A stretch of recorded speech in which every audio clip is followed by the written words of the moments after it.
ada partnership, dan yang nanti yang terakhir itu corporation atau PT. Ya. Hari ini Ibu hanya bawain materi, dan kebenaran materinya banyak banget. Tadi Ibu udah lihat, kurang lebih tuh ada sekitar 46 slide. Jadi kamu tolong konsentrasi, kalau nggak ngerti tanya, ya. Jadi kamu boleh langsung ngomong, Bu, nggak ngerti yang itu, atau diulang, atau gimana, supaya kamu bisa paham. Oke ya, Ibu mulai sekarang partnership, atau banyak juga yang bisa bilangnya itu adalah persekutuan. Apa sih yang disebut partnership? Partnership itu kerjasama antara dua orang atau lebih untuk menjalankan perusahaan dengan tujuan memperoleh laba. Nah, di Indonesia yang termasuk partnership itu ada persekutuan perdata, firma hukum tuh, terus ada firma, ada CV, persekutuan terbatas. Persekutuan dibentuk berdasarkan sebuah kontrak yang disebut perjanjian persekutuan yang mencantumkan jumlah investasi, batas penarikan investasi, pembagian laba, keikutsertaan, dan pengunduran diri. Masa hidup persekutuan terbatas sifatnya, setiap sekutu bertanggung jawab atas individu, bertanggung jawab secara pribadi dan individu atas segenap kewajiban persekutuan. Kuterangin dulu. Jadi kalau kemarin waktu pengantar 1 kita kan belajarnya kemarin perusahaan perorangan. Nah, perusahaan perorangannya bisa berupa perusahaan jasa, terus setelah UTS, mau UTS kita masuk ke perusahaan dagang. Jadi stepnya dari yang paling kecil perusahaan perorangan dalam bentuk jasa, kita naik ke perusahaan perorangan dalam bentuk perusahaan dagang. Sekarang kita naik step berikutnya, ini adalah persekutuan. Jadi bukan lagi perusahaan perorangan, tapi perusahaan yang dibentuk oleh kerjasama 2 orang atau lebih untuk memperoleh laba. Ya. Nah, pada saat perusahaan ini dibentuk, otomatis karena dia melibatkan 2 orang atau lebih, pasti ada yang namanya perjanjian kerjasama atau perjanjian persekutuan. Nah, perjanjian ini di persekutuan itu boleh dilegalkan, dalam arti kita boleh ke notaris, atau misalnya mau hitam di atas putih juga boleh. Yang penting di dalam perjanjian itu nanti tercantum. Misalnya kamu kerjasama sama ibu ya, kita 2 orang nih, kamu sama ibu. Pada saat kita mau bikin suatu badan usaha, misalnya kita mau bikin firma, kerjasama antara kamu dan ibu, terus kita sepakat, Bu, kita nggak usah bikin ke notaris, jadi harus keluar uang lagi segala macam. Jadi kita bikin aja di hitam di atas putih, boleh. Yang penting di dalam surat perjanjian itu jelas investasinya berapa, jadi kamu naruh uang berapa, ibu juga naruh uang berapa, terus untuk penarikan pribadinya kesepakatannya seperti apa, pembagian laba ruginya seperti apa. Nanti kalau ada orang yang misalnya mau bergabung, kalau firma ini jadi lebih besar, kita butuh dana, misalnya kita mau tarik lagi orang, terus atau misalnya ibu rencananya mau mengundurkan diri, itu semua tercantum di dalam perjanjiannya. Jadi ini dibuat di awal supaya mencegah terjadi konflik pada saat nanti perusahaan itu berlangsung. Nah, cuma yang tadi Ibu bilang boleh dilegalkan dalam arti dinotariskan atau cukup perjanjian di atas kertas. Nah, sekarang masa hidup persekutuan itu terbatas sifatnya. Jadi pada saat si A sama si B tadi kerjasama 2 orang, terus yang satunya mengundurkan diri, otomatis persekutuan itu selesai, ya. Dan setiap sekutu, jadi pada saat kita kerjasama, baik kamu maupun ibu itu harus bertanggung jawab atas seluruh kewajiban persekutuan. Jadi kalau ada utang persekutuan, misalnya persekutuannya sudah bubar nanti, terus masih ada sisa utang, nah sisa utangnya itu harus ditanggung oleh kamu maupun ibu, ya. Jadi di situ harus ada kejelasan mengenai apa aja yang tercantum di dalam perjanjian persekutuan. Enggak mau. Oke ya, kita lihat berikutnya. Nah, sekarang kita belajar tentang akuntansi pendirian firma. Ya, akuntansi partnership itu hampir sama dengan akuntansi perusahaan perorangan, kecuali perkiraan modal dan pride-nya. Investasi setiap sekutu ditampung dalam jurnal dan perkiraan yang terpisah untuk memudahkan pemeriksaan di kemudian hari. Setoran sekutu bisa berupa uang cash, bisa aktifan non-cash maupun tenaga kerja. Untuk setoran non-cash itu didasarkan pada jumlah yang disetujui bersama para sekutu atau didasarkan kembali menurut harga pasar. Jadi, pada saat kita mendirikan firma, kamu sama ibu mau mendirikan firma, nggak harus dua-duanya itu harus setor uang cash. Kalau mau cash dua-duanya oke, tapi kalau misalnya ibu tadinya sudah punya usaha, terus ibu ajakin kamu, kita gedein usaha ibu yuk, kita kamu ikut join di tempat ibu, kita bikin usaha yang baru. Nah, terus ibu setornya karena ibu sudah punya usaha, ibu nggak setor uang keseluruhan. Tapi misalnya ibu masih punya persediaan, ibu setorin persediaan karena kebenaran firma yang mau kita buat itu sama dengan yang punya ibu dulu gitu kan. Jadi ibu misalnya setorin persediaan atau ibu setorin misalnya ada kendaraan, ibu setorin kendaraan. Boleh nggak? Boleh. Jadi apa yang disetorkan oleh ibu dan apa yang disetorkan oleh kamu itu akan kita tulis di jurnalnya masing-masing. Jurnalnya nggak boleh digabung. Jadi pada saat kamu investasi, kita akan catat. Misalnya Sheila tuh, oke Bu, kita kerjasama, kita urunan 100 juta, 100 juta. Nah terus Sheila bilang, saya mau kasihnya uang cash ya Bu. Oke, berarti ibu akan mencatat. Jurnal untuk mencatat investasi Sheila. Berarti kas, debit, kreditnya, modal Sheila 100 juta. Terus ibu akan catat lagi jurnal untuk mencatat investasi Eti. Nah, ibu kasih apa aja? Ibu misalnya kasih cashnya 20 juta. Terus ibu kasih barang dagang 30 juta. Ibu kasih kendaraan 50 juta. Kreditnya, modal ibu 100 juta. Ya.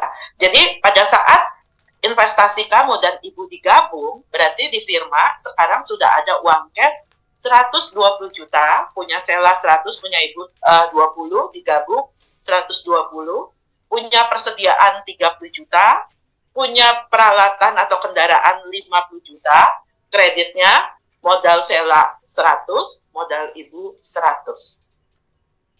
Nah, sekarang gimana caranya? Jadi bedanya dengan perusahaan perorangan tuh apa sih? Cuma perkiraan modal dan price-nya aja. Kalau perusahaan perorangan kan modalnya satu orang, price-nya juga otomatis price satu orang itu. Tapi kalau di firma tergantung kerjasamanya berapa orang. Kalau kerjasamanya 3 orang, berarti ada modal si A, ada modal si B, ada modal si C. Price-nya juga ada price A, price B, price C. Nah, terus gimana dengan setoran tadi? Bukan berupa cash. Kalau cash kan pasti nilainya sama. Menurut Sheila 100 juta, menurut ibu juga ibu hitung itu pasti nilainya 100 juta. Nah, gimana dengan aktifan non-cash? Dalam arti kita nggak setor cash. Seperti yang ibu lakukan tadi. Ibu setor persediaan dan setor kendaraan. Menurut ibu harganya 30 juta. Kendaraannya 50 juta. Nah, untuk setoran berupa non-cash, di sini dibilang didasarkan pada jumlah yang disetujui bersama atau didasarkan pada penilaian kembali harga pasar. Jadi kalau menurut ibu persediaan ibu 30 juta, Sheila tuh belum tentu bisa terima bahwa nilai persediaan itu 30 juta. Tapi kalau ibu bilang persediaan ibu 30 juta, terus Sheila bilang, oke Bu, saya setuju nilainya 30 juta. Ya berarti kedua belah pihak mengakui kan bahwa persediaan ibu nilainya 30 juta. Nah itu kita boleh jurnal, persediaan 30 juta. Tapi pada saat ibu bilang persediaan ibu 30 juta, terus Sheila bilang, Bu, kayaknya nggak mungkin deh, masa segini 30 juta? Nah, karena tidak ada kesamaan antara ibu dan Sheila, berarti kita bisa minta penilaian menurut harga pasar.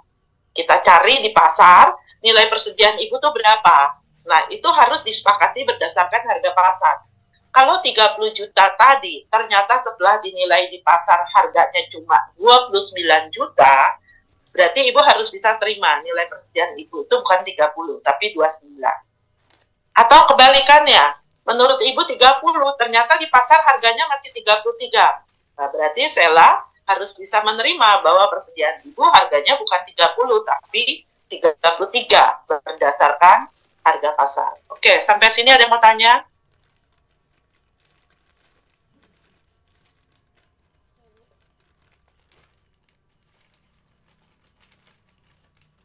Ayo, ada pertanyaan nggak?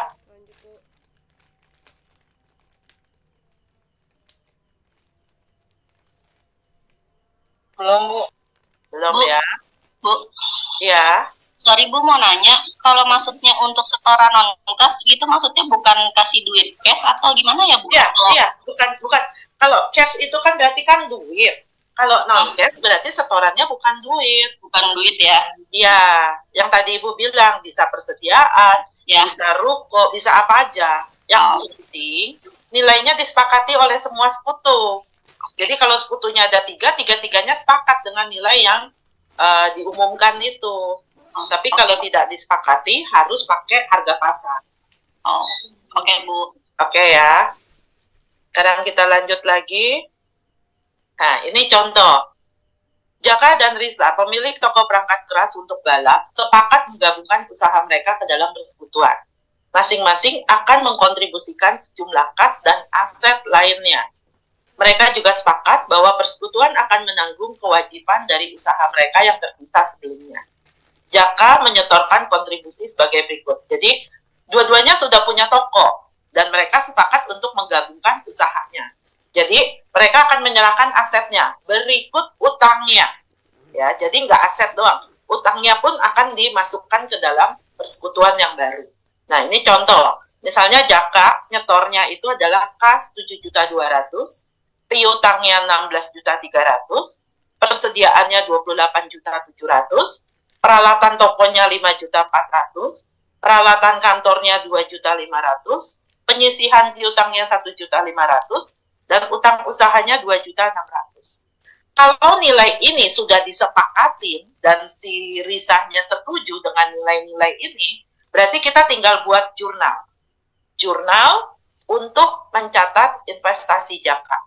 Jadi yang dikasih Jaka apa aja? Kas 7.200 atau 7.200.000. Piutangnya 16.300.000, persediaannya 28.700.000, peralatan tokonya 5.400.000, peralatan kantornya 2.500.000, tadi penyisihan piutang tidak tertagih 1.500.000, utang usahanya 2.600.000, selisihnya masuk sebagai modal Jaka 55 juta. Ya, jadi apa yang disetorkan semuanya kita masukin, tapi kita catat ini punyanya Jaka. Makanya tadi Ibu bilang, setiap kali kita menjurnal punyanya masing-masing sekutu, itu nggak boleh digabung. Jadi kita harus catat masing-masing. Punya Jaka, ya kita catat investasi Jaka. Nanti begitu juga pada saat kita mencatat investasi Risa, yang dia setorin apa, itu yang akan kita catat. Kita buat lagi seperti ini, berdasarkan yang diserahkan oleh Risa. Kita lihat lagi berikutnya. Nih, contoh kedua. Pada tanggal 1 Januari 2022, Santoso dan Santi merupakan pemilik perusahaan perorangan sepakat untuk menggabungkan usaha mereka ke dalam sebuah persekutuan yang bernama Firma SS. Masing-masing mempunyai aset sebagai berikut sebelum terjadi penggabungan usaha mereka. Jadi ini ada Santoso dan Santi, dua-duanya punya usaha. Ya. Nah ini pada saat penggabungan, masing-masing usahanya mereka sudah nilai nih berdasarkan nilai bukunya. Santoso itu menurut catatan mereka, Santoso itu punya kas 17 juta, punya piutang dagang 8 juta, punya persediaan 16 juta, peralatan mesin 20 juta, sudah diakumulasi 3 juta, cadangan piutang ragu-ragunya ada 1 juta, utang dagangnya 4 juta. Jadi total yang disetorkan adalah menurut Santoso, menurut pembukuannya 56 juta. Nah Santi, dia cuma punya kas 12 juta dan punya piutang 14 juta, jadi modalnya 26 juta. Nah, mereka sepakat pada saat mereka mau menggabungkan usaha, nilai aset-aset yang mereka setorkan ini, itu akan mereka nilai kembali berdasarkan harga pasar. Nah, setelah dinilai berdasarkan harga pasar, berarti kita lihat, punyanya Santoso, kasnya tetap 7 juta, piutang dagang 8 juta, persediaan barang, menurut Santoso 16 juta, ternyata menurut pasar cuma 12 juta. Nah, dia harus menerima itu, bahwa nilainya cuma 12 juta. Nah, peralatan mesin, harga perolehannya 20 juta, sudah disusutkan 3 juta. Berarti nilai bukunya adalah 17 juta. Nah, di pasar, ini masih laku 19 juta. Berarti kita akan catat 19 juta. Cadangan piutang ragu-ragu 1 juta, menurut pasar juga 1 juta, utang dagangnya 4 juta, menurut pasar juga 4 juta. Jadi berdasarkan harga pasar, nilai Santoso itu bukan 56, tapi 51. Sedangkan Santi nilainya sama, kasnya 12 juta, persediaannya juga 14 juta, nilainya 26 juta. Nah, terus setelah kita nilai berdasarkan harga pasar, baru kita akan catat investasinya. Jadi jurnal untuk mencatat investasi SS, Ibu tulis nih, yang Santoso berarti kasnya 17 juta, piutang dagangnya 8 juta, persediaannya udah pakai yang baru, harganya 12 juta, peralatan mesin pakai yang harga pasar 19 juta, kreditnya cadangan piutang ragu-ragu 1 juta, utang dagang yang 4 juta, modal Santoso diakui 51 juta. Sedangkan Santi, dia kasnya 12 juta, persediaannya 14, modal Santi 26 juta. Ada yang mau tanya? Bu, cadangan piutang ragu-ragu itu apa ya, Bu? Cadangan piutang ragu-ragu itu, kemarin Ibu udah bahas waktu pengantar akuntansi 1. Enggak semua piutang kita itu pasti tertagih. Jadi perusahaan sudah sisihkan dari 8 juta, kemungkinan tidak tertagih itu 1 juta. Bisa, Chris? Iya, Bu. Oke. Yang lain? Oke. Ada yang mau tanya? Enggak semua piutang Kalau enggak, Ibu tanya nih. tertagih. Kenapa modalnya beda? Terus gimana kerjasamanya? Kok Santoso 51 juta, kok Santi 26 juta? Enak banget yang Santi cuma 26, Santosanya 51. Boleh nggak? Menurut kamu boleh nggak? Boleh, Bu. Boleh, Bu. Kenapa? Boleh. Nah, kenapa? Kenapa boleh? Penjelasannya gimana? Nah, itu kan untuk modal usaha bersama, Bu. Nanti keuntungannya dibagi berdasarkan modal masing-masing, Bu. Oke, betul. Jadi keuntungannya belum tentu juga berdasarkan modal. Bisa juga siapa yang menjalankan usaha itu. Kan mungkin aja Santoso sama Santi kerjasama, terus mungkin Santoso yang menjalankan usaha, Santi cuma misalnya seminggu datangnya 2 kali, seperti itu. Ya, jadi nggak apa-apa, modalnya beda nggak apa-apa. Yang penting itu semua sudah disepakati di perjanjian awal. Ya, untuk pembagian laba ruginya, kondisinya mau seperti apa, sudah disepakati di awal. Jadi nggak masalah. Oke ya. Oke, kita lanjut.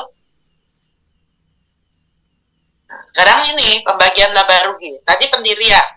Ya, akuntansi pendiriannya udah.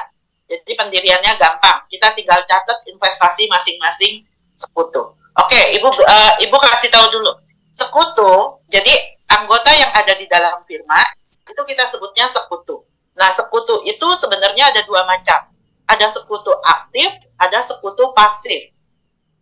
Nah, sekutu aktif itu adalah sekutu yang menjalankan firma. Jadi dia yang menjalankan firma. Sedangkan sekutu pasif itu disebut sekutu yang cuma setor modal doang. Jadi dia tidak menjalankan firma, dia cuma ikut urunan aja. Ya, jadi bedain ada sekutu aktif, ada sekutu pasif. Nah, sekarang otomatis kalau ada sekutu aktif, sekutu pasif, menurut kamu mau nggak? Misalnya tadi ya, Sheila yang kerja sama Ibu, Sheila setor uang 100 juta, Ibu juga setor uang 100 juta. Nah, yang menjalankan usaha itu adalah Sheila. Ibu hanya setor modal doang. Karena modalnya kan sama-sama 100 juta. Mau nggak Sheila kalau nanti laba ruginya bagi separuh? Paro-paro sama Ibu, setengah-setengah. Oh, kalau saya sih nggak mau, Bu. Kenapa nggak mau? Karena kan yang lebih menjalankan aktivitasnya saya, sedangkan Ibu hanya menanam modal. Terus udah gitu, mungkin Ibu tiap bulan hanya memonitor. Jadi Ya. yang sebisa mungkin saya yang lebih mendapatkan labanya. Jadi Ibu berapa persennya, mungkin seperti itu. Oke. Jadi kondisinya yang tadi Sheila bilang, belum tentu Sheila mau.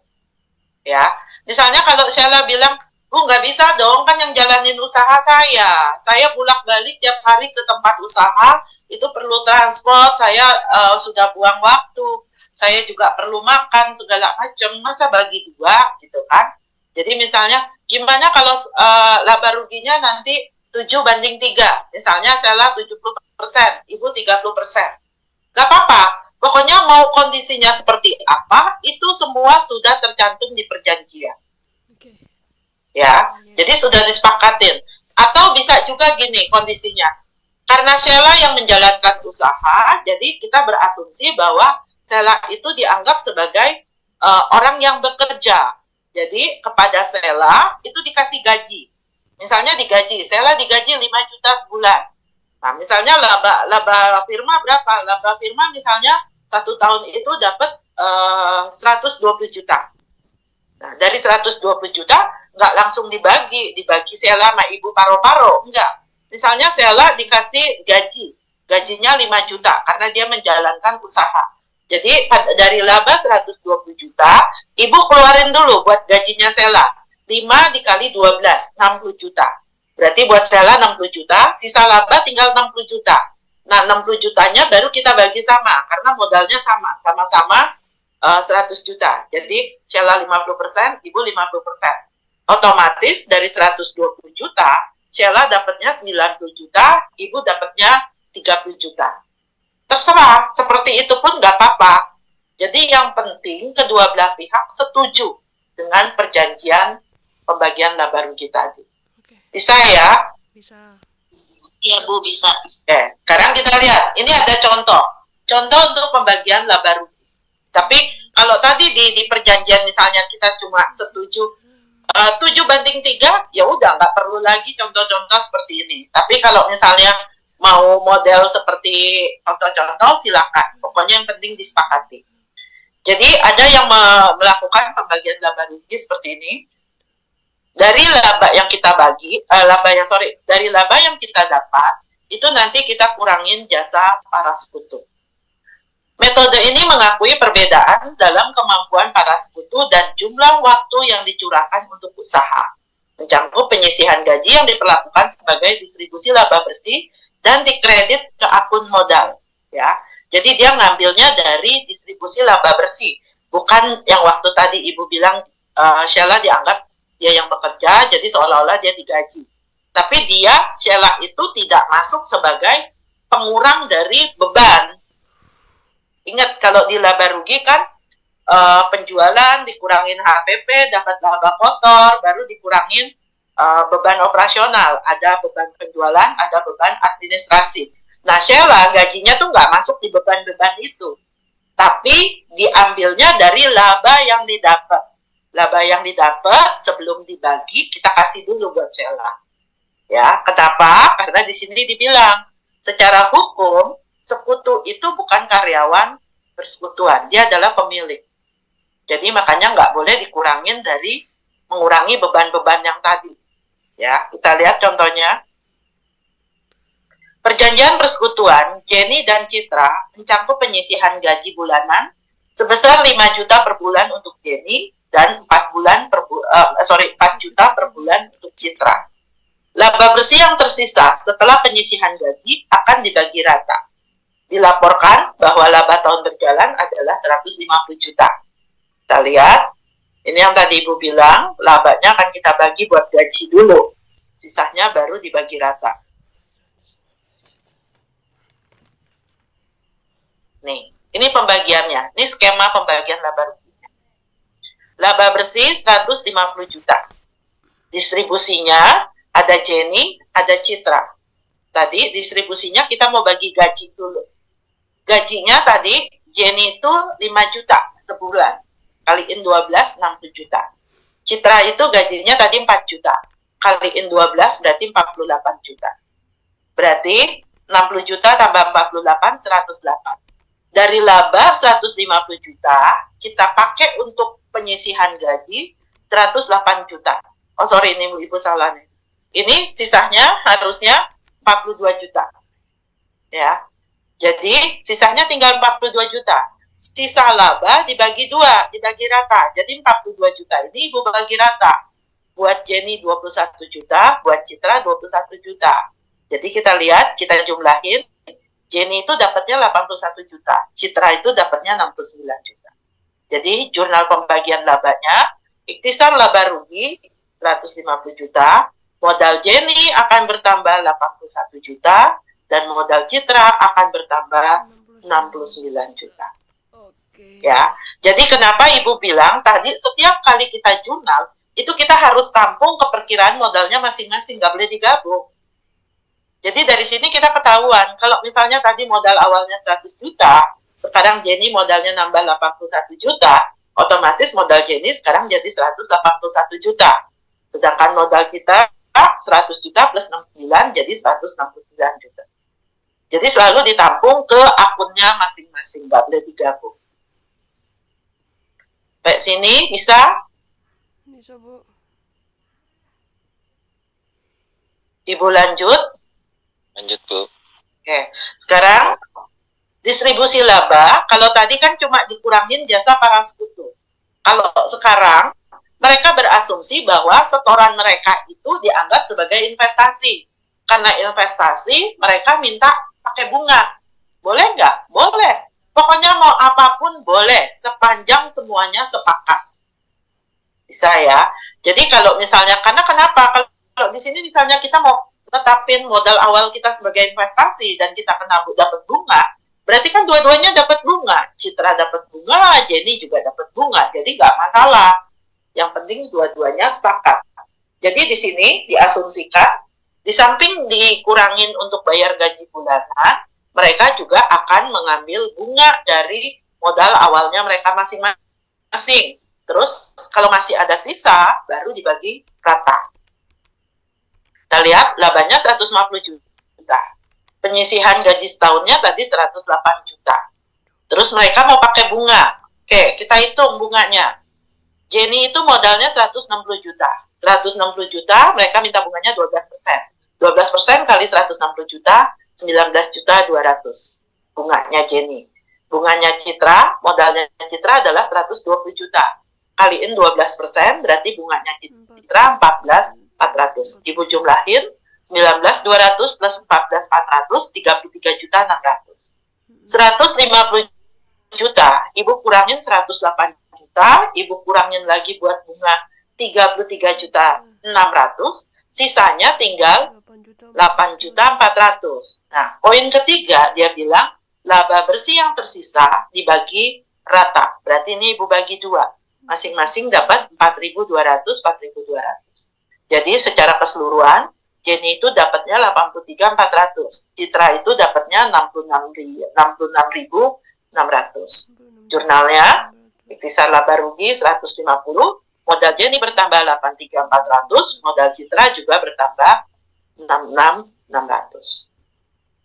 Jadi, mau seperti apa skemanya, kamu tinggal ikutin. Dan nanti pada saat kamu bikin, kita bikin bagi ini berdasarkan urutan ini ya. Jadi harus diurutin. Kita bagi gaji dulu, oke, kita bagi gaji. Kedua bunga, ya kita bagi bunga. Sisanya laba, ya baru kita bagi sisa laba. Sekarang yang ketiga. Oke, apa Andri? Kalau umpamanya ada soal untuk bayar pajak, berarti dikurangin pajak dulu ya, Bu? Ini udah laba bersih. Oh, iya maksud udah laba bersih. Udah laba bersih setelah bayar pajak segala macam. Oh, baik, Bu. Ya. Ya. Oke, kita lihat lagi sekarang ini. Distribusi laba dikurangin penyisihan yang melebihi laba bersih. Sekarang kita lihat, laba bersihnya Ibu ganti, nggak 150 juta. Ibu ganti cuma 100 juta. Kondisinya sama seperti tadi. Ada bayar gaji, ada bayar bunga, sisa laba dibagi rata. Sekarang kita lihat, bayar gaji 108 juta, bayar bunga 33 juta 600. Total untuk bayar dua aja, itu udah 141 juta 600. Padahal laba kita cuma 100 juta. Berarti kita kurang 41 juta 600 untuk nombokin ini dua. Nah sekarang kurangnya sama, ini harus dibagi dua, karena sisanya adalah laba rugi dibagi dua. Berarti ini Ibu bagi dua. Jenny harus menanggung 20.800, Citra juga harus nanggung 20.800. Jadi dari gaji plus bunga harusnya tadi 79.200 untuk Jenny, kita kurangin dengan kekurangannya 20.800. Berarti Jenny cuma dapat 58.400. Citra juga sama. Tadinya harusnya dia dapatnya 62.400, karena dia harus menanggung juga kekurangannya 20.800, berarti Citra cuma dapat 41.600. Jurnalnya ikhtisar laba rugi 100 juta, modal Jenny 58.400, modal Citra 41.600. Sampai sini? Jadi selisihnya dibagi Oke. dua. Oke. Sampai sini ada yang mau tanya untuk pembagian laba rugi? Enggak. Ibu, Ya. mungkin kalau untuk kasus ini, kalau misalkan penjualannya lagi turun gitu kali ya Bu ya, laba bersihnya lagi turun, baru apa sih? Terjadi Kurangin rugi. kayak- Terjadi Iya. rugi. Kalau rugi gimana gitu? Iya, Win. Enggak, maksudnya kalau misalkan apa sih kelebihan ini, penyisihan melebihi laba bersih itu kalau terjadi kasus Iya. kayak Iya. penjualan itu kurang gitu daripada Iya. biasanya. Ya, betul. Nah, bisa jadi kalau ininya juga rugi. Kalau ini rugi gimana? Mereka akan hitung juga seperti ini. Jadi Rugi seperti itu. ditambah biaya yang harusnya mereka dapat nih untuk gaji dan bunga, otomatis ruginya tambah gede dong. Nah, ini juga harus bagi sama di sini. Jadi perhitungan. Oh, pokoknya dibagi rata ya? Oke. Ya, tapi Yang ingat misalkan- setelah dibayar ininya dulu, karena ini kan memang harus dibayar, Menurun. baru Iya, sisanya dibagi rata. Kerugian. Bisa ya? Gitu. Bisa Bu. Nah, sekarang balik lagi ke yang tadi. Yang tadi Ibu bilang ada sekutu aktif, ada sekutu pasif. Ya. Tadi di slide pertama, Ibu sudah bilang bahwa para sekutu itu bertanggung jawab secara penuh, termasuk pribadinya, atas utang persekutuan. Yang tadi, kalau misalnya persekutuannya bubar, masih ada sisa utang kepada supplier, berarti si sekutu itu tetap harus bayar utangnya. Walaupun misalnya dia harus jual rumahnya, nah itu tetap dia punya kewajiban untuk bayar utang-utang yang masih ada setelah persekutuannya dilikuidasi, dibubarin. Ya, makanya dibilang di firma itu kewajibannya tidak terbatas. Jadi setelah bubar pun kalau masih ada sisa, para pemilik itu harus bertanggung jawab untuk melunasi utangnya. Nah, yang Ibu sebut dengan tanggung jawabnya tidak terbatas, itu hanya untuk sekutu aktif. Kalau sekutu pasif, enggak. Sekutu pasif hanya bertanggung jawab sebesar modal yang disetor. Jadi, kalau sampai tuh firmanya bangkrut, masih ada sisa utang, berarti hanya si sekutu aktif yang harus bayar. Yang pasif udah nggak bayar. Paham ya? Iya. Jadi kalau tadi Sheila sama Ibu, yang sepakat tadi setor 100 juta, 100 juta, terus tadi Ibu tanya Sheila kalau bagi dua gimana? Nggak mau, karena Sheila yang menjalankan usaha, Ibu hanya setor modal. Oke, sekarang kita dapat bagiannya 70 banding 30.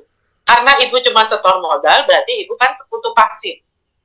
Nah, sekarang Sheila yang sebagai sekutu aktif. Kalau nanti firmanya yang Ibu dan Sheila buat itu bangkrut, dan masih ada sisa utang, berarti yang harus lunasin Sheila, bukannya Ibu. Bisa? Iya bisa Bu. Jadi maksudnya gini ya Bu. Berarti kalau misalkan nanti emang pilot, nah kan kalau CV itu kan harta pribadi itu termasuk untuk melunasi utang-utangnya juga. Nah berarti harta pribadinya Ibu nggak termasuk, cuma harta pribadi saya aja. Iya betul. Kalau PT itu kan ada PKPU ya Bu ya. Kalau CV kan dia nggak ada yang namanya PKPU ya. Ya, jadi jangan kamu bilang, si Ibu enak banget gitu, giliran bangkrut sisa utangnya nggak ikutan gitu loh. Giliran saya yang jalanin usaha pada saat bangkrut, saya masih harus nanggung. Ya, ingat, Ibu itu juga kehilangan uang 100 juta. Yang bikin bangkrut siapa? Ibu apa Sheila? Sheila kan? Sheila, iya. Iya, berarti Sheila yang harus tanggung jawab. Ibu hanya bertanggung jawab sebesar modal yang ibu setor. Jadi modal ibu hilang 100 juta, ya udah, ibu tanggung jawab hanya sebesar 100 juta. Paham ya? Iya, paham. Tapi bukannya kalau untuk kesepakatan, misalkan ada perubahan tentang manajemen apa, bukannya kita harus kesepakatan berdua ya, Bu? Iya, tetap harus. Makanya itu sudah dibuat di awal. Pada saat nanti misalnya ada orang baru masuk lagi yang berikutnya, kita harus bikin perjanjian baru, berarti perjanjian yang kemarin dianggap selesai. Kita pakai perjanjian yang baru, maunya seperti apa. Seperti itu. Oke, kita lihat lagi sekarang. Jadi udah dua tema ya. Pendirian sudah, bagi laba rugi sudah. Sekarang masuk anggota baru. Kita lihat. Pembelian kepemilikan dalam persekutuan. Pembelian dan penjualan kepemilikan persekutuan terjadi antara sekutu baru dan sekutu lama sebagai transaksi pribadi. Jurnal yang dicatat hanya sebesar perpindahan jumlah ekuitas dari sekutu yang menjual kepada sekutu yang membeli. Oke, jadi gini. Pada saat tadi Ibu bilang, Sheila sama ibu mendirikan usaha, terus misalnya usaha ini sudah berjalan dan aman-aman saja, malah mungkin usaha kita semakin bagus, terus kita rencana mau ekspansi. Nah, pada saat ekspansi kita butuh modal. Nah, kebetulan Sheila dan ibu nggak bisa nambah modal. Artinya kita sepakat untuk mengambil pihak lain. Jadi ada sekutu baru yang kita ajak gabung ke dalam persekutuan. Tadi kalau Sheila A, Ibu B, berarti kita akan tarik si C. Nah, C ini bisa masuk ke dalam persekutuan. Cuma masuknya C ini ke dalam persekutuan bisa jadi melalui dua cara. Yang pertama, C masuk dengan membeli kepemilikan sekutu yang sudah ada, atau C masuk dengan kontribusi aktiva. Jadi dia setor aktiva. Jadi kalau kondisi yang pertama, Sheila masuk, bukan Sheila, si C masuk dengan beli kepemilikan ibu, berarti modal sekutu nggak bertambah. Tadi Sheila modalnya 100, ibu modalnya 100. Terus ibu bilang nih sama Sheila, ibu butuh uang banget, jadi ibu mau jual kepemilikan ibu kepada si C. C itu mau. Jadi C mau masuk ke dalam firma, tapi dia beli yang punya ibu separuh. Jadi di firma sekarang isinya ada 3 orang. Ada Sheila, ada ibu, ada si C. Nah, cuma karena C masuk ke dalam firma, itu beli kepemilikan ibu, otomatis modal firma nggak berubah. Misalnya C beli separuh kepemilikan ibu, berarti komposisi modalnya kita, komposisi modal firma tetap 200 juta. Cuma yang berubah adalah ABC-nya. Kalau tadi kamu sama ibu 100-100, sekarang Sheila 100, ibu 50 juta, C 50 juta. Total modal tetap 200 juta. Ya. Nah, transaksi antara ibu dan si C pada saat ibu jual kepemilikan ibu kepada C itu adalah transaksi pribadi. Jadi firma nggak perlu mencatat ibu jual ke si C-nya berapa duit, nggak perlu. Yang perlu dicatat oleh firma adalah yang ibu jual itu persentasenya berapa, miliknya ibu tuh berapa. Jadi ibu jualnya tadi yang 50 juta. Nah, berarti ibu akan berkurang. Modal ibu, debetnya berarti modal ibu 50 juta, modal C masuk kredit 50 juta. Urusan C beli yang 50 juta itu harganya mau 100 juta, atau mau harganya cuma 30 juta, itu firma nggak pernah catat. Karena itu adalah transaksi pribadi ibu dengan si C. Ya, jadi pembelian dan penjualan kepemilikan persekutuan terjadi antara sekutu baru dan sekutu lama sebagai transaksi pribadi. Jurnal yang dicatat hanya sebesar perpindahan jumlah ekuitas dari sekutu yang menjual kepada sekutu yang bergabung. Yang tadi ibu bilang, ibu yang dijual 50 juta. Nah, perkara dijualnya berapa duit, firma nggak catat. Yang firma catat hanya yang 50 juta aja. Kita lihat, Tora dan Nathan mempunyai saldo masing-masing 50 juta. pada tanggal 1 Juni, masing-masing menjual 1/5 ekuitasnya kepada Jono sebesar 10 juta tunai. Jadi 50 juta dijual 1/5-nya, berarti kan 10 juta. Jadi Tora jual 10 juta, Nathan juga jual 10 juta, masuk Jono sebesar 20 juta. Jadi dengan masuknya Jono ini, modal Tora tinggal 40, modal Nathan juga tinggal 40, modal Jono masuk 20. Totalnya berapa? Tetap 100, nggak berubah. Nah, beda kalau kondisinya seperti ini. C itu masuk, dia tidak beli punya ibu, dia tidak beli punya Sheila, tapi dia setor modal. Ya, dia setor. Otomatis karena dia setor modal, berarti terjadi penambahan jumlah aset maupun jumlah pemilik. Kalau tadi Sheila 100 juta, ibu 100 juta, terus C masuk, dia setor 200 juta, berarti firma itu sekarang modalnya 400. Sheila 100, ibu 100, C 200. Ya. Jadi, karena C store-nya berupa aset, otomatis terjadi penambahan jumlah aset maupun jumlah ekuitas. Kita lihat. Donald dan Gerard adalah sekutu dengan akun modal 35.000 untuk Donald dan Gerardnya 20.000. 25.000. Pada tanggal 1 Juni, Nelson menginvestasikan 20.000 kas ke dalam usaha untuk memperoleh ekuitas sebesar 20.000. Jadi dia setor uang nih. Jurnalnya berarti kas, kreditnya modal Nelson. Dengan bergabungnya Nelson, maka persekutuan modalnya menjadi 35 tambah 25, 60 plus 20. Jadi 80 juta. Pembagian Nelson atas laba rugi itu nanti ditentukan berdasarkan perjanjian persekutuan pada saat Nelson masuk. Kamu lihat ya, di sini ada tulisan gini nih. Dia investasi 20 juta ke dalam usaha untuk memperoleh ekuitas pemilik sebesar, bukan 20 juta, 20.000. 20.000 untuk memperoleh ekuitas pemilik sebesar 20.000. Kebenaran ini jumlahnya sama. Kalau ini jumlahnya sama, berarti kita tinggal jurnal. Kas, kreditnya modal Nelson, 20 juta. Oke, sampai sini ada yang mau tanya?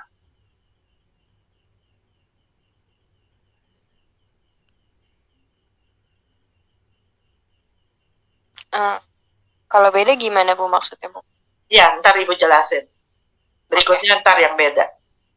Sampai sini ayo. Ini masih panjang, masih banyak. Karena firma itu kita bahasnya ada akuntansi pendirian, akuntansi pembagian laba rugi, masuknya sekutu baru, keluarnya nanti pengunduran diri salah satu sekutu, sampai likuidasi. Jadi 5 tahapan.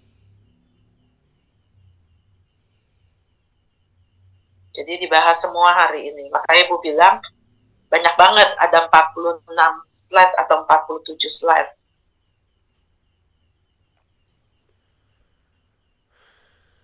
Bisa ya sampai sini ya? Bisa, Bu. Pokoknya nggak ngerti tanya, nggak ngerti tanya. Oke, Ibu lanjut.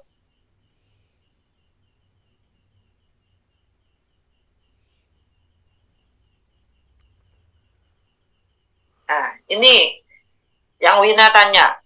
Yang perlu diperhatikan, masuknya sekutu dengan cara ini adalah besarnya hak atau modal sekutu tidak selalu sama dengan jumlah yang ditanamkan. Masuknya sekutu baru biasanya mengharuskan penilaian kembali atas aset persekutuan maupun aset sekutu baru. Jadi, kalau tadi dia setor 20 juta, dia diakui ekuitasnya juga sebesar 20 juta. Nah, masalahnya, nggak semua yang kita setor itu diakui sebesar persentasenya. Jadi, contoh tadi, pada saat Sheila dan Ibu tadi mendirikan firma, modalnya 100 juta, otomatis ekuitas kepemilikan Ibu berapa persen? 100.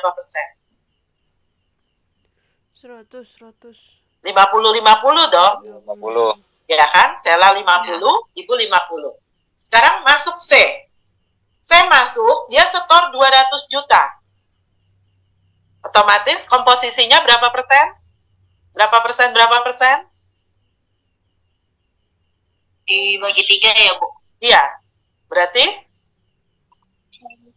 sekitar 30 Nggak bisa, Sela. Nggak dibagi 3 rata gitu. Kan modalnya tadi Sela 100. Ibu 100. Ya. Sise kan 200. Oh iya, dianya jadi lebih besar ya? Ya, berarti kan Sela 25. 25. 25, iya, dia 50. Dia 50. Logikanya kan seperti itu. Ya kan? Kalau saya masuk bayar 200 juta, logikanya saya itu harus dapat 50%. Iya. Nah, masalahnya belum tentu saya kita kasih 50%. Kenapa? Nah, sekarang Ibu kasih tahu kamu. Sela, tadi Ibu udah bilang, firmanya kita berdua ini jalannya bagus. Firmanya semakin berkembang, semakin tumbuh, sehingga kita perlu ekspansi untuk perluasan usaha. Makanya butuh modal tambahan. Kita ajak si C masuk. Nah, firma kita ini sudah berjalan 10 tahun, misalnya Sela. Nah, di tahun ke-10, kita butuh tambahan modal, C masuk. Menurut Sela mau nggak sih? Kita tuh bayar 100 juta 10 tahun yang lalu, Sela. Dan terus perusahaan kita, firmanya kita nih sudah untung setiap tahunnya. Nah, sekarang kita ajak si C. C masuk ke dalam firma kita, bayarnya 200 juta, terus kita kasihnya 50%, sama dengan kondisi kita 10 tahun yang lalu. Sela mau nggak? Enggak lah. Dikasih buat si C 50%. Kalau saya sih nggak mau ya Bu sebenarnya, karena kita udah berjalan tuh, perusahaan kita makin maju. Mungkin nanti dengan kesepakatan masing-masing, si C kira-kira terima nggak misalnya dapatkan laba keuntungan sekitarnya berapa persen gitu. Itu yang terjadi. Makanya kenapa Ibu bilang, masuknya sekutu baru, belum tentu persentase yang dia terima sama dengan setoran yang dia kasih. Ya, jadi Ibu dan Sela pasti nggak mau, karena firma kita kondisinya bagus gitu loh. Kok enak banget si C masuk, terus persentasenya langsung dapat segitu gede. Kita menjalankan 10 tahun gitu loh. Otomatis kita nggak mau, kita akan bilang C, oke, kamu masuk, bayar 200 juta. Tapi kamu cuma dapat 30%, mau nggak? Kalau saya mau, ya silakan masuk. Otomatis kan yang dia terima nggak sesuai dengan persentasenya, kan? Iya, Bu. Nah, kelebihannya harusnya kan dia dapatnya 50%. Tapi tadi kita tawarin dia cuma 30%. Berarti ada selisih 20%. 20% itu dianggap sebagai bonus atau goodwill buat Sela dan Ibu karena sudah menjalankan firma selama 10 tahun. Oh, kayak menjual saham aja gitu, Bu? Ya, jadi pokoknya dia harus ngakui kerja keras kita selama 10 tahun. Jadi nggak bisa dia diperlakukan sama seperti waktu kita bikin usaha awal. Bisa ya? Iya, Bu. Nah, sekarang kebalik. Sekarang Ibu balik. Kalau firmanya rugi terus. Nah, rugi terus. Terus, Sheila sama Ibu nih ketemu si C. Kita tahu nih bahwa C itu adalah expert di bidangnya kita. C itu relasinya banyak banget. Jadi kalau kita ajak si C masuk ke dalam firma kita, kemungkinan kita bisa jual kepada rekanannya si C yang banyak banget itu. Nah, otomatis yang butuh adalah kita nih, ya kan? Karena firma kita yang jelek. Nah, mau nggak si C? C, kamu gabung dong masuk ke firma kita. Terus kamu setor 20 juta, tapi nanti kamu dikasihnya 50% aja. Saya juga nggak mau, ngapain masuk ke dalam firmanya kalian. Orang kondisi firmanya rugi terus, kok saya disuruh masuk bayar 200 juta, kondisinya sama seperti kamu dulu. Gitu. Di sini yang punya bargaining power itu adalah si C. Jadi C yang bisa menentukan, oke, saya masuk, saya setor 200 juta, tapi saya maunya misalnya 80%. Mau nggak? Nah, itu balik lagi. Sekarang tinggal Sheila sama Ibu rundingan.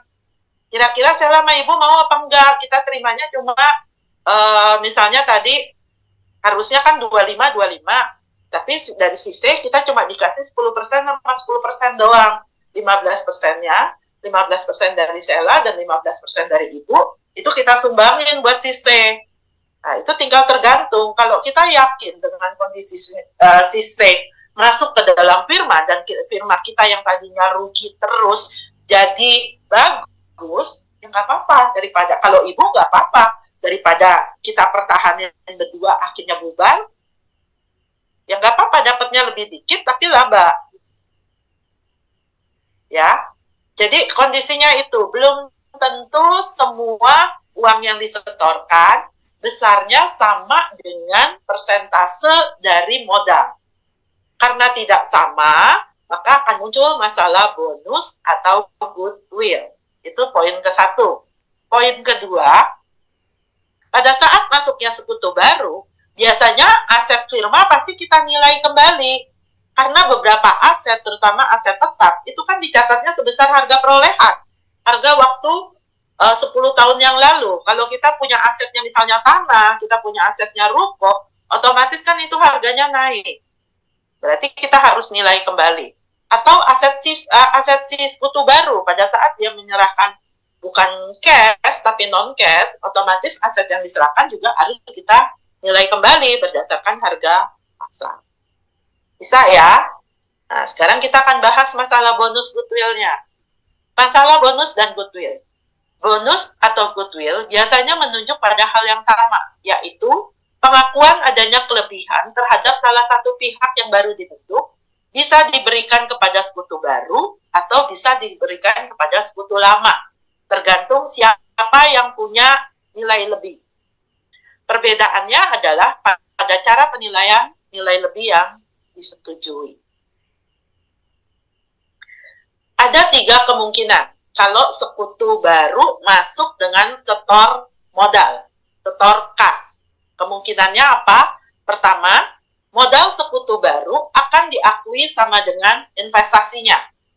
Jadi yang tadi dia setor 200 juta, diakuinya 50%. Kalau diakuinya sama dengan persentasenya, berarti tidak akan muncul masalah bonus dan goodwill.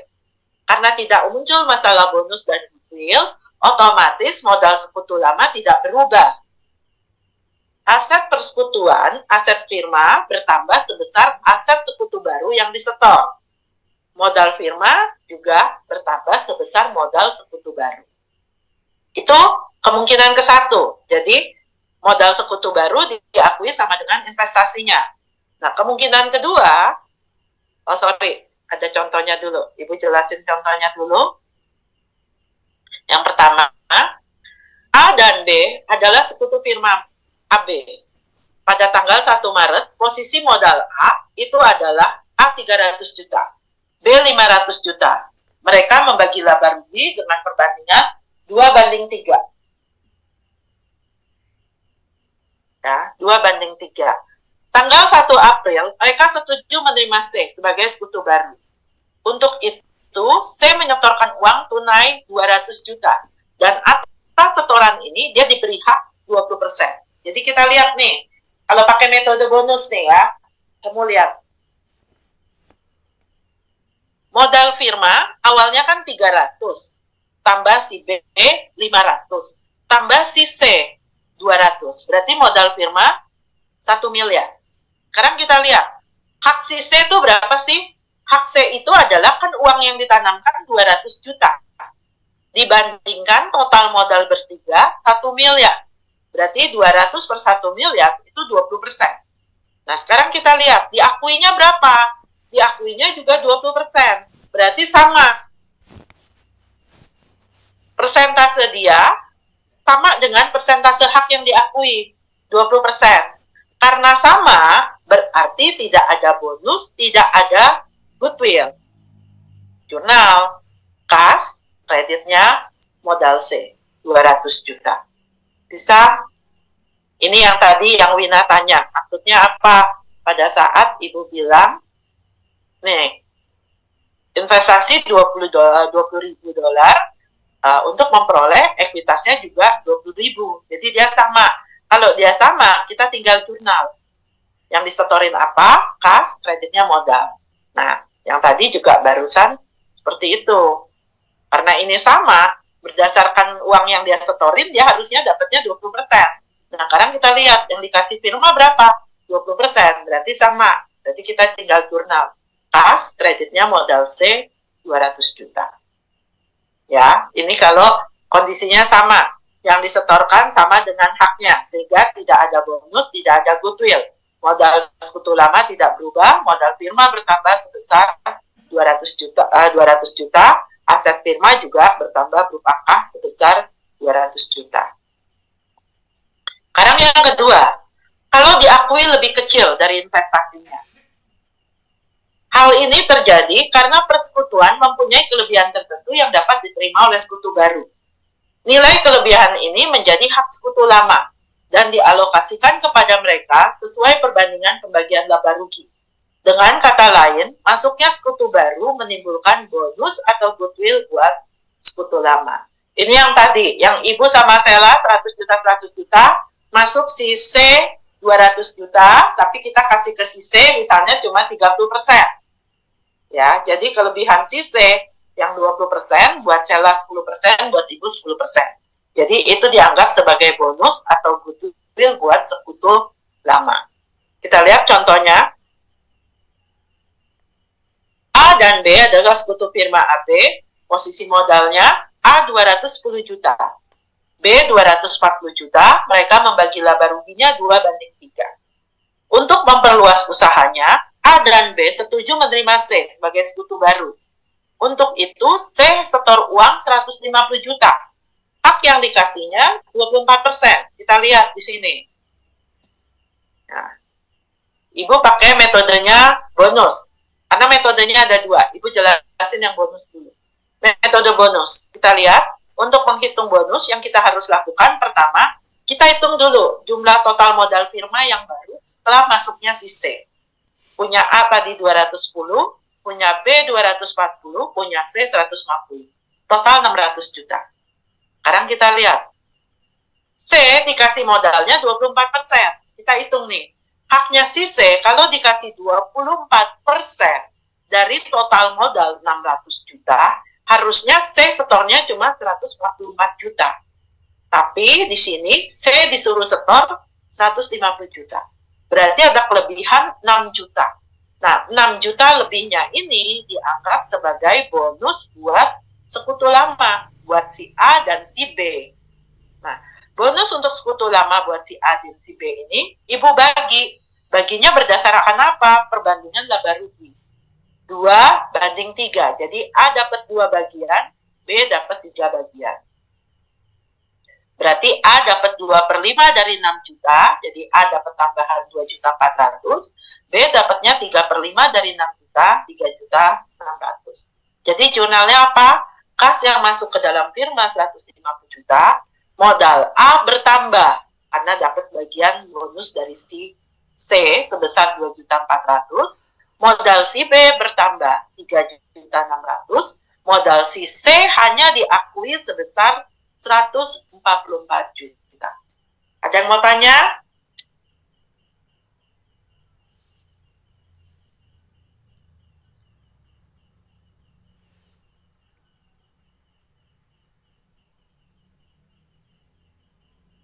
Ayo.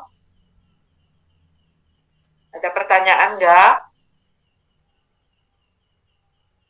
Lanjut tuh. Bu, Ya. yang modal A sama modal B kan tadinya ada 100 sama 100 contoh ya Bu ya.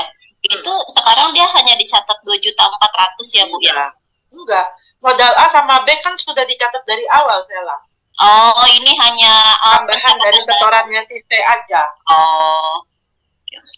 Jadi kalau tadi 100, berarti sekarang modal A totalnya jadi 102.400.000. Goodwill-nya untuk si A sama B. Lagi yang lain?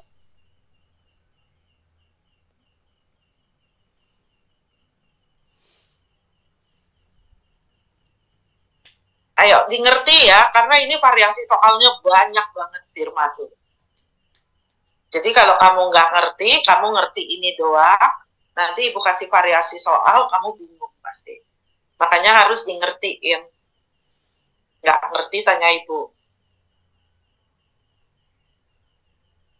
Bu itu Ya, Nando, Bu mau tanya. ya, Jadi kenapa berarti Nando? kalau di contoh kasus studi kasusnya ini Bu ya, kayak misalkan itu merger, akuisisi, private public, private dan public market ya Bu ya. Eh, kalau yang di pabrik yang itu maksudnya nanti akuisisi merger. Jadi Ya. itu dalam arti kan sudah PT. Sudah PT. Kita belum masuk ke PT Nanggur. Kita masih bicara tentang perusahaan yang bentuknya masih sederhana, tapi dia levelnya masih lebih tinggi dibandingkan perusahaan perorangan. Jadi yang tadi Ibu bilang kalau PT kan sudah berbadan hukum, jadi semuanya prosesnya sudah harus jelas. Sedangkan kalau firma kan tadi bisa cuma berdasarkan perjanjian di atas hitam putih doang gitu. Jadi formatnya seperti ini. Jadi kalau PT itu otomatis akuisisi atau merger. Baik, terima kasih, Bu. Ya. Ayo yang lain.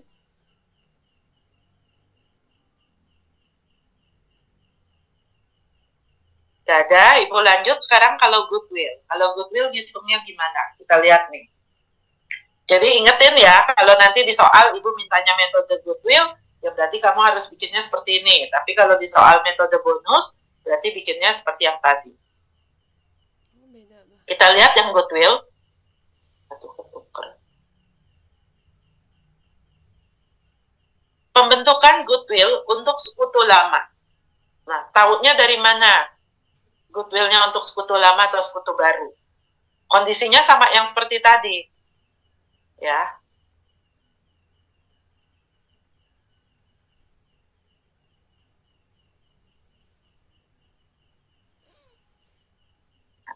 Jadi kamu lihat di sini. Ini kan berarti modal saya lebih kecil atau lebih gede? Lebih kecil kan? Iya, Bu. Saya itu kan setornya 150, tapi diakuinya cuma 144. Berarti yang saya setorin itu lebih kecil. Ya kan? Yang diakui ini lebih kecil. Berarti otomatis kalau terjadi bonus, bonusnya berarti buat si A masih B. Kalau terjadi goodwill juga berarti goodwill-nya buat si A dan si B. Nah ya, sekarang kita lihat kalau goodwill. Nah, goodwill berarti cara nyarinya nih, rumusnya ada dua. Kalau goodwill-nya buat sekutu baru, maka total modalnya, kalau di sini kan goodwill-nya buat sekutu lama, tadi bonus atau goodwill-nya buat si A sama si B. Karena goodwill-nya buat sekutu lama, berarti pada saat kita menghitung total modal firma yang baru, kita pakai perbandingan punya sekutu baru. Tapi kebalik, kalau goodwill-nya buat sekutu baru, berarti kita pakai total modalnya, pakai yang punya lama. Ingat ya, jadi ini selalu terbalik. Kalau goodwill-nya buat sekutu lama, total modalnya dihitung dari punyanya yang baru. Tapi kalau goodwill-nya buat sekutu baru, total modal yang baru dihitungnya dari sekutu lama. Kita lihat.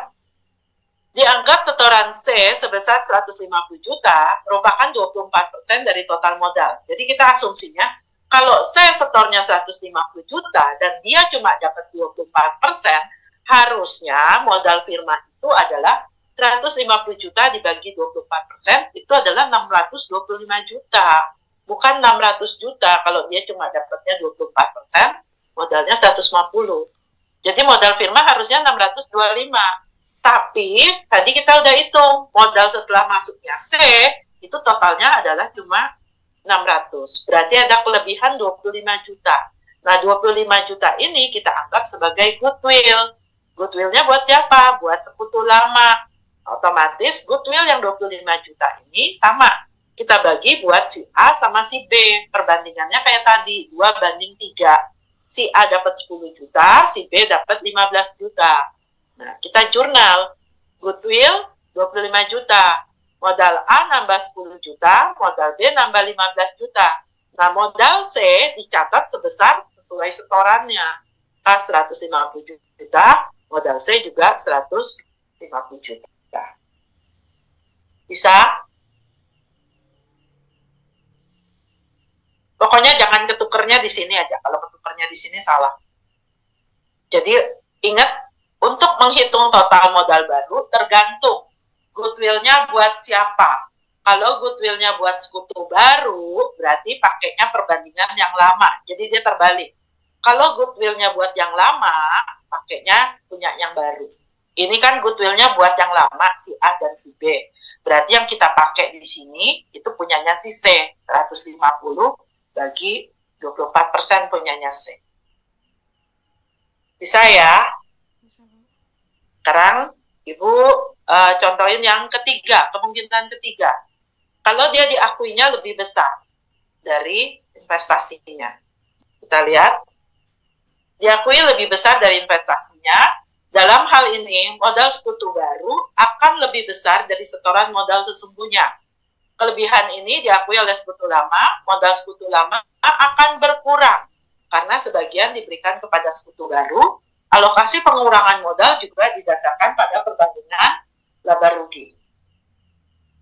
Kita lihat, contoh, A dan B adalah sekutu firma AB, tanggal 1 Maret posisi modalnya A 300 juta, B 500. Mereka membagi laba rugi 2:3. Untuk memperluas usahanya, mereka menerima C. Untuk itu, C setor 200 juta. Hak yang diakuinya gede nih, 36%. Ya, sekarang kita lihat. Metode bonus. Setelah masuknya C, total modal menjadi 1 miliar. C itu setornya 200 juta, tapi hak yang diakui 36%. 36% dari 1 miliar, itu harusnya dia setornya 360 juta. Berarti ada kekurangan 160 juta. Ya kan? Dia setornya 200, tapi diakuinya 360. Berarti kan kurang 160. Nah, kurangnya 160 ini dianggap sebagai bonus buat si C. Nah, siapa yang kasih bonus? Yang kasih bonus adalah si A sama si B. Makanya modal si A dan si B akan berkurang karena sebagian dikasih ke si C. Kita lihat pengurangannya sama, pakai perbandingan laba rugi. A harus menanggung 64 juta, B nanggung 96 juta. Jadi dengan masuknya si C pakai metode bonus, jurnalnya adalah kas bertambah 200 juta, modal A berkurang 64 juta, modal B berkurang 96 juta, modal C diakui sebesar 360 juta. Kalau pakai metode goodwill, kita lihat nih. Bonusnya buat siapa berarti? Buat si C kan yang baru. Hak modal C disetujui 36%. Berarti kita akan pakai total modal di sini, pakai yang punya lama. Otomatis punyanya si A dan si B yang A setorannya 300 juta, B setorannya 500 juta, itu kepemilikannya hanya 64%, karena 36%-nya punya si C. Berarti A sama B cuma dapat 64%. Maka untuk menghitung total modal yang baru, rumusnya adalah 800 juta modalnya si A dan B, dibagi kepemilikan A dan B yang baru, 64%. Harusnya 1.250.000 juta. Modal sebenarnya tadi kita udah hitung dengan masuknya C cuma 1 miliar. Berarti ada nilai lebih 250 juta, itu dianggap sebagai bonus buat si C. Jadi jurnalnya, kas bertambah 200 juta, goodwill muncul 250 juta, modal C akan dicatat sebesar 450 juta. Oke, sampai sini ada yang mau tanya?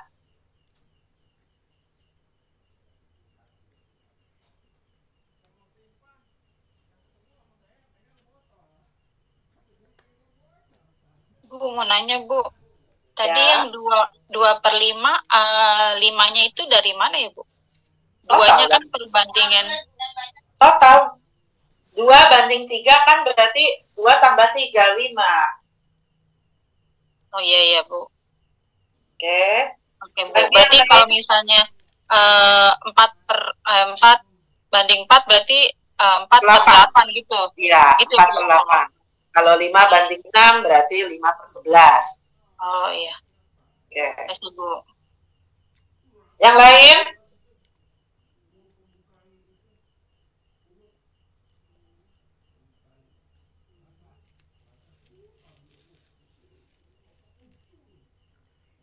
Bu, Ya. cuma mau tanya, hasil dari metode bonus sama goodwill berbeda ya Bu? Beda. Beda. Jadi kamu lihat, kalau metode bonus itu modal bisa sekutu baru atau sekutu lama itu berkurang karena mereka harus nanggung kekurangan buat yang dapat bonus. Tapi kalau goodwill, modal mereka tidak berubah karena goodwill-nya masuk sebagai aktiva tidak berwujud. Jadi di posisi keuangan dia muncul sebagai aktiva tidak berwujud. Dan selisih 250-nya itu diperoleh oleh orang yang dapat goodwill. Kita lihat Nindri. Kalau ini kan berarti bonus kan? Iya. Berarti kan bonusnya 160 juta. Nah, 160 juta ini ditanggung sama si A sama si B. Otomatis modal si A akan berkurang. Modal si B juga akan berkurang karena mereka urunan buat ngasih si C.